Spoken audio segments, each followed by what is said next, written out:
हमारे merchandise store आपना को विजिट करें, जिसका लिंक दिया हुआ है डिस्क्रिप्शन में। वहां आपको मिलेंगी बहुत सारी शर्ट्स, पोलो शर्ट्स मिलेंगी, राउंड नेक शर्ट्स मिलेंगी, मग्स मिलेंगे, बुक्स मिलेंगे, और इन सबको आप क्रय कर सकते हैं और धार्मिक योद्धा बन सकते हैं। नमस्ते। आज मैं बात करने जा रहा हूं दो मुख्यमंत्रियों की। जी हाँ, दो मुख्यमंत्री, जिनमें से एक का स्टॉक स्टॉक आप जानते हैं ना, वो जो शेयर प्राइस वाला जो स्टॉक होता है, जो सेंसेक्स होता है, तो सेंसेक्स कह लेते हैं। तो एक का सेंसेक्स जो है वो लगातार ऊपर जा रहा है, ऊपर ऊपर ऊपर ऊपर, और दूसरी का सेंसेक्स जो है वो लगातार नीचे जा रहा है, नीचे नीचे नीचे। और रहा है, क्यों हो रहा है, हम उसके ऊपर चर्चा करेंगे। तो जो पहले नीचे जा रहा है वो है ममता बनर्जी, और जिनका ऊपर जा रहा है वो ये योगी आदित्यनाथ। तो पहले ममता जी की बात कर लेते हैं कि ममता दीदी के स्टॉक का तो आपको पता ही है, जो सारा आरजी कार मेडिकल कॉलेज वाला जो बलात्कार कांड हुआ है, उस बलात्कार कांड के बाद जो कुछ भी हो रहा है वो आप सभी लोग जानते हैं, मुझे उनको दोहराने की आवश्यकता नहीं है। लेकिन जो सबसे विचित्र घटना वहां हुई है वो ये हुई है कि ममता दीदी के जो घोषित उत्तराधिकारी हैं अभिषेक बनर्जी, उन्होंने भी ममता दीदी से दूरी बना ली है। और तृणमूल के अंदर दो खेमे बन गए हैं, तृणमूल कांग्रेस के अंदर। और ममता दीदी जो है वो लगातार अकेली पड़ती जा रही हैं, और न केवल अकेली पड़ती जा रही है, जो जनता का जो रोष है, जो जनता का उनके प्रति एक प्रकार से उखाड़ फेंकने का उत्साह है, वो अब कम होने का नाम ही नहीं ले रहा। अब नबन्ना अभियान के नाम से एक अभियान चल रहा है, जो 27 तारीख को नबन्ना, यानी कि उन्होंने अपना एक अलग से सेक्रेटेरिएट बनाया है, जिसको नबन्ना कहते हैं। पहले ये राइटर्स बिल्डिंग में हुआ करता था। राइटर्स बिल्डिंग जो लोग भी जानते हैं कलकत्ते को, कलकत्ता, कोलकाता, वो डलहौजी, यानी कि उसका नाम बाद में बिनोय बादल दिनेश यानी बाग, यानी बीबीडी बाग, वो बीबीडी बाग है। डलहौजी उसको जानते हैं पॉपुलरली। तो वहाँ पे वो राइटर्स बिल्डिंग हुआ करती थी, और राइटर्स बिल्डिंग से हटा के मुख्यमंत्री का जो नौबन्ना है, वो गंगा के यानी हुगली के उस पार बना दिया गया है। तो अब नौबन्ना पर चढ़ाई करने वाले हैं छात्र।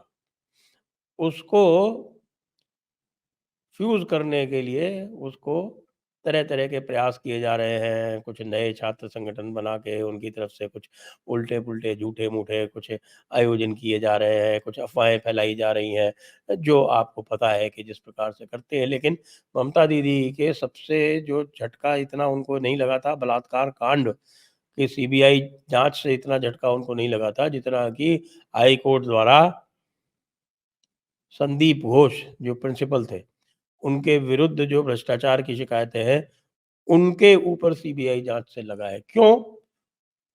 क्योंकि संदीप घोष का सीधा-सीधा संबंध जो था वो स्वास्थ्य मंत्रालय से था, और स्वास्थ्य मंत्री कौन है? आपको पता ही होगा। स्वास्थ्य मंत्री स्वयं ममता बनर्जी है। इससे भी बड़ा ये है कि अभिषेक बनर्जी के जो विश्वास पात्र लोग थे, उन्होंने खुले में आकर जो कोलकाता पुलिस कमिश्नर हैं, और जो घटना हुई, उस घटना की तो निंदा की ही की। घटना की निंदा करने के साथ-साथ सुखेंदु शेखर रॉय जैसे जो एमपी हैं, उन्होंने तो सीधे-सीधे ये डिमांड कर दी कि भई कोलकाता पुलिस कमिश्नर की भी पूछताछ होनी चाहिए। इसी तरह से शांतनु सेन प्रवक्ता थे टीएमसी के, उन्होंने भी कर दी। 1-2 और लोग हैं, जो सारे के सारे ये अभिषेक खेमे के लोग हैं। तो अभिषेक बनर्जी ने स्पष्ट रूप से न केवल अपने आप को इससे दूर किया है, ममता बनर्जी से, इस प्रकरण में ममता बनर्जी के कार्यकलापों से, अपितु उसका खुल के विरोध भी पार्टी के अंदर आरंभ कर दिया है। पार्टी पूरी तरह से दो खेमों में बंट गई। ये ममता दीदी के लिए बहुत चिंता की बात है, क्योंकि कुछ भी हुआ हो आज तक, कहीं भी, कितना भी, कोई सीबीआई आई हो, कोई एनआईए आई हो, कोई एनएचआरसी आई हो, कुछ भी हुआ हो, कोई सुप्रीम कोर्ट आया हो, कोई हाई कोर्ट आया हो, उनको कभी भी अपनी पार्टी में से कोई विरोध का स्वर नहीं सुनाई दिया था, जो अब सुनाई देने लगा है। क्यों? और उसका भी कारण है उसके लिए कि उनकी पार्टी के लोग भी ये सोचने लगे हैं कि भाई इतना अधिक यदि हम भ्रष्टाचार के साथ जाएँगे और पश्चिम बंगाल में मैं तो वहाँ रहा हूँ लंबे समय तक, मैं जानता हूँ वहाँ ख़ास तौर से भद्रलोक में महिलाओं की एक बड़ी ही उच्च स्थिति हुआ करती थी, जो कि इस प्रकार के कार्यकलापों से वो पूरे के पूरे समाज को बड़ा धक्का लगा है। वो अपने आप को एक बड़ा उच्च समाज समझने वाला, अपने आप को एक पूरे भारतवर्ष का नेता और नेतृत्व देने वाला समझने वाला जो समाज है, उसमें इस प्रकार की उसकी एक बच्ची की इस प्रकार से बलात्कार करके हत्या हो जाए और उसके बाद भी जो है, उनके जो नेता जिनको वो लगातार सपोर्ट करते आए हैं, वो इस प्रकार से बात करें तो भाई, बात तो उनके लिए है चिंता की। वैसे तो कम्युनिस्टों ने और अंग्रेज़ों ने इनके लगभग 200-300 साल का जो शासन सबसे अधिक जो है बंगाल पर ही हुआ है, उसने जो है इनके नसों में से जो रक्त था, जो उबलता हुआ रक्त था, जो 20वीं शताब्दी के आरंभ में दिखाई पड़ा था, जिसके कारण जो भंग हुआ था, यानी जो पार्टीशन ऑफ बंगाल हुआ था, उसको उलटने का सामर्थ्य जिस रक्त में था, वो पता नहीं कहाँ चला गया। लेकिन ममता दीदी के लिए खतरे की घंटी बज गई है और ये क्या गुल खिलाएगी, ये अधिक नहीं अगले 2-3 दिन में ही पता चल जाएगा, ये आप देखेंगे। जी, ये बिल्कुल स्पष्ट सी बात है। लेकिन दूसरी तरफ देखिए, जो बात कोई भी कहने की हिम्मत आज तक नहीं जुटा पाया भारत में, वो बात योगी आदित्यनाथ ने स्पष्ट कह दी। कितनी स्पष्ट कह दी कि भाई धर्म तो एक ही है भारत में और वह सनातन धर्म है, वही राष्ट्र का धर्म है। यह बात बिल्कुल स्पष्ट रूप से योगी आदित्यनाथ ने कहाँ कह दी? इस समय कृष्ण जन्माष्टमी आने वाली है। कल है कृष्ण जन्माष्टमी। कृष्ण जन्माष्टमी का सबसे बड़ा उत्सव कहाँ मनाया जाता है? मथुरा में मनाया जाता है, क्योंकि मथुरा ही उनकी जन्मभूमि है।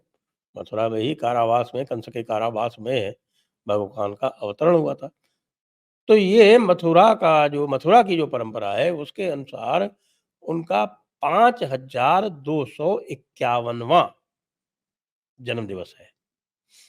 251 इस संख्या की विशेष महत्ता होती है, आप जानते हैं, भारतीय परंपरा में। तो 5251वें जन्म दिवस को धूमधाम से मनाया जा रहा है।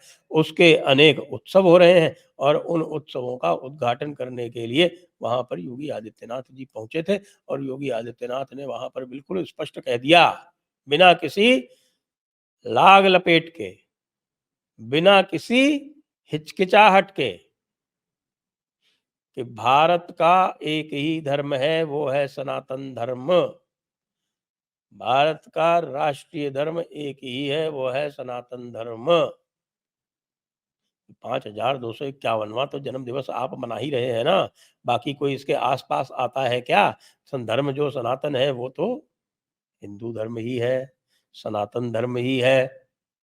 ये कहने के लिए साहस चाहिए और विशेषकर तब जब वो ये देख रहे हैं लगातार कि उनकी स्वयं की पार्टी में उनका विरोध कितनी चरम पर जाकर हुआ।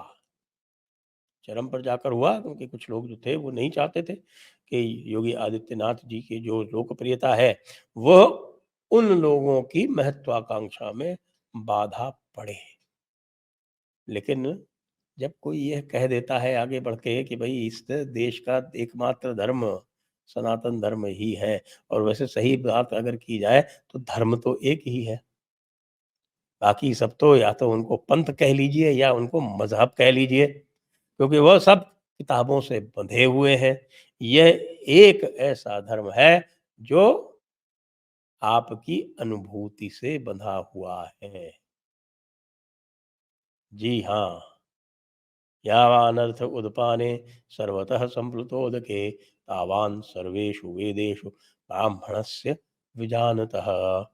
कि यहाँ पर आपने यदि साक्षात ईश्वर को अनुभव कर लिया, तो आपको वेदों की भी आवश्यकता नहीं है। ऐसा कोई कह सकता है?